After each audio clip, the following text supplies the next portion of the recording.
Buti na lang, umaraw na po ulit. Pasalam po natin itong ating kulungan. After 2 weeks, tignan natin yung progress po ng pangingitlog nila.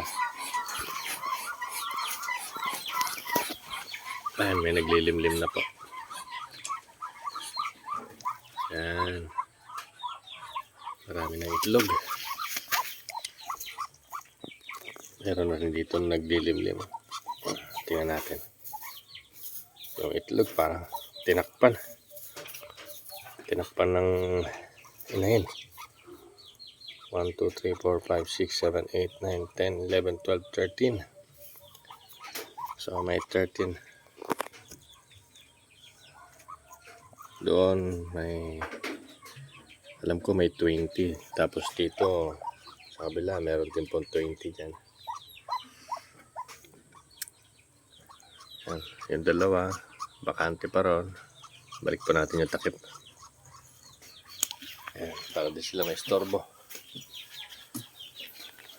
Tapos dito sa ilalim ng hagdanan, kanilang hagdanan, yun, merong 2, 4, 6, 6 na.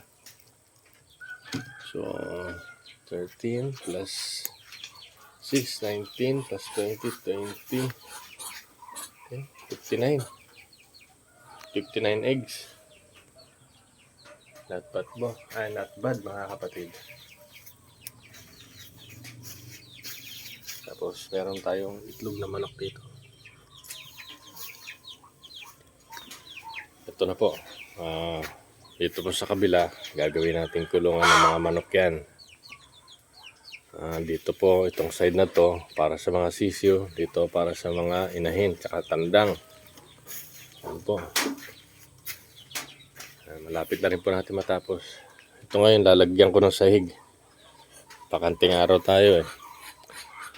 Pagkatapos ng trabaho sa opisina, trabaho ulit dito. Tapusin po natin ito para lahat ng mga inahin natin ay mga itlog dito.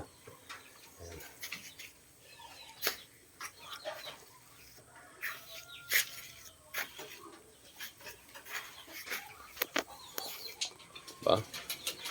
Ayaw na nila ng kanin. Mamaya, pag nagutom po sila, papapakin nila yan. Pero meron po tayo itong nakaabang na feeds yan. Puno pa.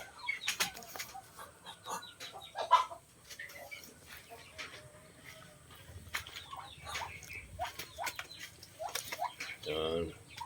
Yung isang manok. Naglilimlim na. Naglilimlim pa rin.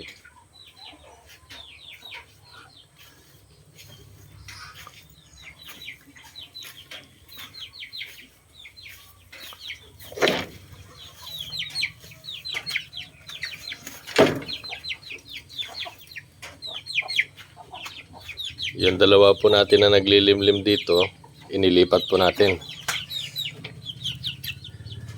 Dito natin inilipat yan.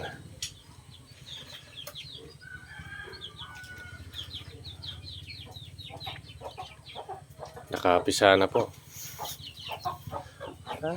Kasi yung sisi wala. Ito nakapisa na po. Ito, naabangan na lang po natin.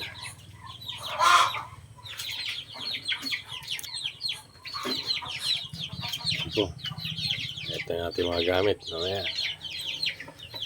Tapos na natin ito siguro maya-maya.